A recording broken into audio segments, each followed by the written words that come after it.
ஹாய்ப்பா எல்லாம் என்ன பண்றீங்க? இன்னைக்கு வந்து பாத்தீங்கன்னா எல்லாரும் விரும்பி கேட்டுட்டு இருந்த மாதிரி ஒரு ரெசிபி போட ஆரம்பிச்சிட்டேன். யாரோட வீடியோ எடுக்கிறாங்கன்னு பாக்குறீங்களா? ஒன்றும் இல்ல, எங்க கீழே வந்து பாத்தீங்கன்னா நம்ம கீழ் வீட்டுல ஒருத்தவங்க குடியிருக்காங்க.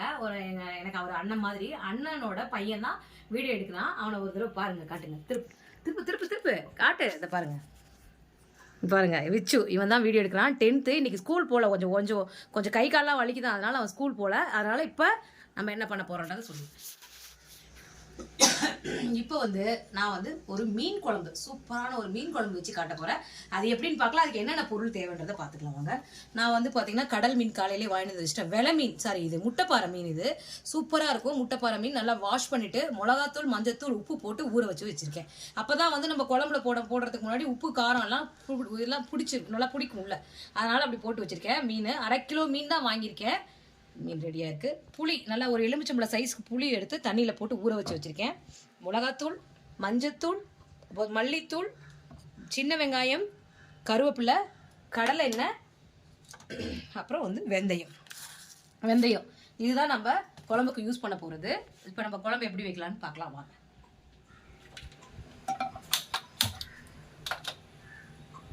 இது ப்ரெஸ் பண்ணிக்க.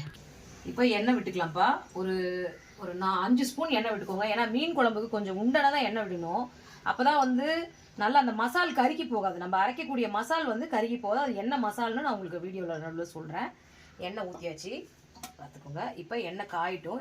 எதுவுமே எண்ணெய் காஞ்ச உடனே தான், எண்ணெய் காஞ்ச உடனே தான் நம்ம போடணும். முன்னாடி போடக்கூடாது, இல்லைன்னா பச்சை வாடை அடிக்கும்.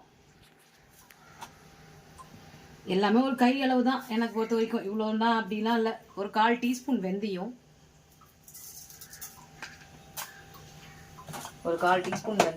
வெந்தயம் நல்லா வதங்கட்டும். அதனோட தன்மை நம்மளுக்கு கிடைக்கணும், அந்த ஃப்ளேவர் நம்மளுக்கு கிடைக்கணும். ஏன்னா வெந்தயம் நல்லா வதங்கட்டும். அதிகமாக வெந்தயம் போட, வெந்தயம் செவந்துருச்சு. இப்போ கருவேப்பிலை போட்டு பொரிஞ்சதும் வெங்காயம், சின்ன வெங்காயம் தான் யூஸ் பண்ணுறேன். சின்ன வெங்காயம் போட்டு நல்லா வதங்கட்டும். அதுக்குள்ளே நம்ம ஒரு மசாலா ரெடி பண்ணி, அடுத்த சிம்மில் வச்சு நம்ம ஒரு மசாலா ரெடி பண்ணிக்கலாம். பாருங்கள், இது ரெடி பண்ணி வச்சுருக்கேன். அதாவது என்னன்னு கேட்டிங்கன்னா, சின்ன வெங்காயம், தக்காளி, சீரகம், இதுதான் நம்ம பச்சையாக தான், இதுதான் நம்ம வந்து மீன் குழம்புக்கு அரைக்க போகிற மசாலா. அப்படி இது பண்ணி பாருங்கள். புல்லட் மிக்சியில் போடுறேன். சூப்பராக வர புல்லட் மிக்சி.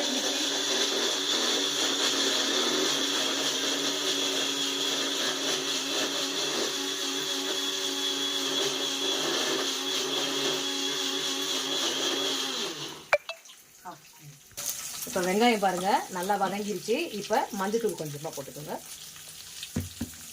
மஞ்சத்தூள் போட்டு நல்லா வதங்கிட்டு இப்போ நம்ம அரைச்ச தக்காளி, வெங்காயம், சீரகம் அரைச்ச பேஸ்ட்டை இதில் அப்படியே போட்டுக்கலாம்.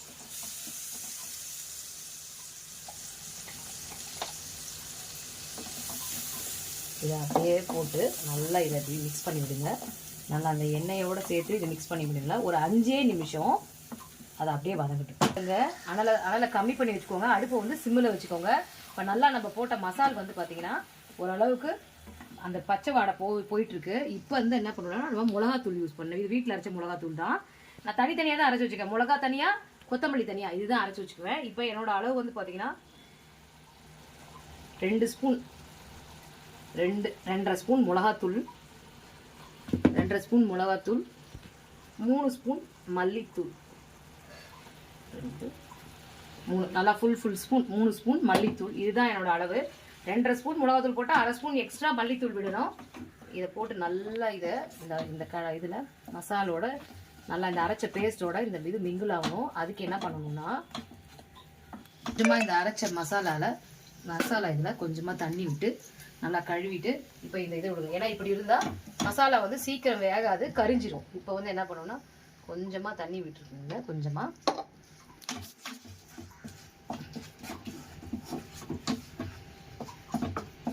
இப்போ நல்லா இந்த தக்காளி வெங்காய பேஸ்ட்டோட இந்த மிளகாத்தூள், மல்லித்தூளை நல்லா அப்படி கிளறி விட்டுட்டு இதை அப்படியே என்ன பண்ணுங்கன்னா மூடிடுவீங்க. நம்ம ஊற்றின எண்ணெய் அப்படியே பிரிஞ்சு மேலே வரும். காட்டுறேன் உங்களுக்கு, அந்த பதத்தை காட்டுறேன். மசாலா நம்ம போட்ட எண்ணெய் வந்து பாருங்கள், அப்படியே சுற்றி பாருங்கள். எண்ணெய் அப்படியே மேலே பிரிஞ்சு வந்துருச்சு. மசாலாவும் கருகில் பாருங்க அடியில் ஒட்டவும் இல்லை. நம்ம போட்டது எவ்வளோ இதாக இருக்குது. இந்த மாதிரி ஒரு சட்னி பதத்துக்கு, அதாவது இப்படி போட்டால் இப்படி கீழே இப்படி தான் விழுகணும், தண்ணி மாதிரி ஊற்றக்கூடாது. இப்போ இந்த மசாலா ஆனது நம்ம எல்லாமே பச்சையாக தான் அரைச்சிருக்கோம். அப்படின்ற போது பச்சையாக அரைக்கும் போது இது நல்லா மசாலா நல்லா வேகணும். பச்சை வாடை இல்லைன்னா வேகாமல் நம்ம செஞ்சிட்டோம்னா பச்சை வாடை அடிக்கும். நான் பாருங்க ஊற்றின எண்ணெய்லாம் நல்லா பிரிஞ்சு வந்துருச்சு, மசாலாவும் நல்லா வெந்துருச்சு. இப்போ என்ன பண்ணணும், நம்ம வந்து ஒரு எலுமிச்சம்பழம் சைஸ் புளியை ஊற வச்சுருந்தேன், அதை கரைச்சி வச்சுருக்கேன். அதை வந்து இதில் இப்படி ஊற்றிக்கலாம்.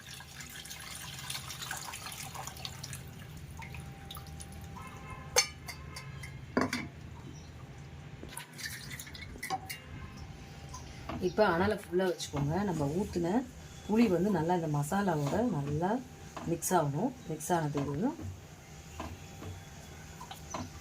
இப்போ நம்மளுக்கு எவ்வளோ தண்ணி தேவையோ அதை திட்டமாக ஒரு அளவாக தண்ணி ஊற்றிக்கோங்க. நான் இதில் 2 டம்ளர், இந்த டம்ளரில் 2 டம்ளர் தண்ணி ஊற்றுறேன். இப்போ நான் இதில் வந்து பாருங்கள் 1 டம்ளர், எனக்கு இது 1 டம்ளர் அளவு தண்ணி போதும். ஏன்னா புதன்கிழமை இன்னையோட இந்த மீன் குழம்பு முடிஞ்சிடும். நாளைக்கெல்லாம் வைக்க மாட்டேன், ஏன்னா நாளைக்கு சாயப்பா வந்துடுவார், குரு பகவான் வந்துடுவார். அதனால் இப்போ இந்த குழம்பு வந்து பார்த்திங்கன்னா நல்லா கொதிக்கணும். கொதிக்கும் போது உப்பு வந்து ஒரு அளவாக ஒரு திட்டமாக நம்மளுக்கு எவ்வளோ தேவையோ உப்பு போட்டுக்கலாம். அது கொதிக்கும் போது உப்பு காரம் புளிப்பெல்லாம் கரெக்டாக இருக்கான்னு செக் பண்ணணும். நான் ஒரு அளவாக கல்லுப்பு தான் போடுறேன், நீங்களும் கல்லுப்பு போடுங்க, இல்லை இந்துப்பு இருந்தால் இந்துப்பு போடுங்க. இப்போ வந்து குழம்பு கொதிக்கிட்டோம். கொதிச்சதுக்கப்புறம் மீனை எந்த ஸ்டேஜில் போடணும், மீன் போட்டதுக்கப்புறம் என்னென்ன போடணுன்றதை நான் உங்களுக்கு வீடியோவில் காட்டுறேன். புளிப்பு எல்லாமே கரெக்டாக இருக்கான்னு செக் பண்ணிக்கிங்க. பத்தெல்லாம் இந்த நேரத்தில் கூட கொஞ்சம் போட்டுக்கலாம். ஆனால் குழம்பு இப்படி நல்லா கொதிக்கணும். கொதிச்சிக்கு ஒரு பதம் வரும், அதை அப்போ சொல்கிறேன். அப்போ தான் நம்ம மீன் போடணும். அப்போ காட்டுறேன் உங்களுக்கு. ஓகேங்க, அடுத்தது நம்ம பார்க்க போகிறது எறாவை வந்து எந்த மாதிரி மசால் போட்டு எறா 65 பண்ண போகிறோம். அது என் பொண்ணுக்கு ரொம்ப பிடிக்கும் எறா. அதனால் பாருங்கள் மசால் போட்டுக்கிறேன் எப்படின்னு பார்க்கலாம். எறா நான் வந்து இந்த மாதிரி எறா வாங்கிட்டேன். 350 கிராம் இருந்தது எறா, அதுதான் லாஸ்ட்டாக நான் தான் வாங்கினேன். எறாவை எடுத்து இப்படி ஒரு கப்பில் போட்டுக்கோங்க. இஞ்சி பூண்டு பேஸ்ட்டு, இந்த ஸ்பூனில் 1 ஸ்பூன் இஞ்சி பூண்டு பேஸ்ட்டு, கொஞ்சமாக 1/4 டீஸ்பூன் மஞ்சத்தூள், 1 டீஸ்பூன் மிளகாத்தூள், கார்ன்ஃப்ளவர் மாவு 2 டீஸ்பூன் கார்ன்ஃப்ளவர் மாவு, அரிசி மாவு 2 டீஸ்பூன், தேவையான அளவு உப்பு, கொஞ்சமாக பெப்பர் தூள். இதை அப்படியே மிக்ஸ் பண்ணி பிரிஞ்சிட்டோம். இது 1 நிமிஷம் கை கழுவிக்கிறேன். நல்லா இந்த மசாலாலாம் போட்டு குறைஞ்சாச்சு. இப்போ தேவையான அளவு லெமன் வந்து நல்லா இப்படி ஸ்குவீஸ் பண்ணி, ஐ மீன் ஒரு லெமனில் 1/2 லெமன் போட்டுக்கலாம். புளிப்பு ஏன்னா போதும். 1/2 லெமன் போட்டு நல்லா இப்படி மிக்ஸ் பண்ணுங்கள்.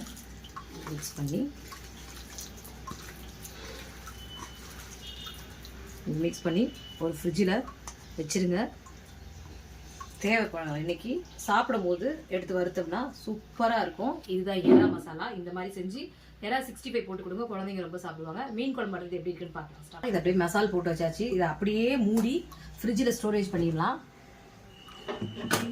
சாப்பிடும் போது தேவைப்படும் வறுத்துக்கலாம். வறுக்கும் போது உங்களுக்கு நான் காட்டுறேன், ஷார்ட்ஸில் காட்டுறேன். பாருங்கள் மீன் குழம்பு என்ன ரேஞ்சில் இருக்குன்னு பார்க்கலாம் வாங்க. மீன் குழம்பு நல்லா கொதிச்சிட்டு இருக்குது. இந்த நேரத்தில் உப்பு காரம் புளிப்பு எல்லாமே கரெக்டாக நான் போட்டிருக்கேன். நீங்களும் இந்த நேரத்தில் எல்லாம் பார்த்துக்கோங்க.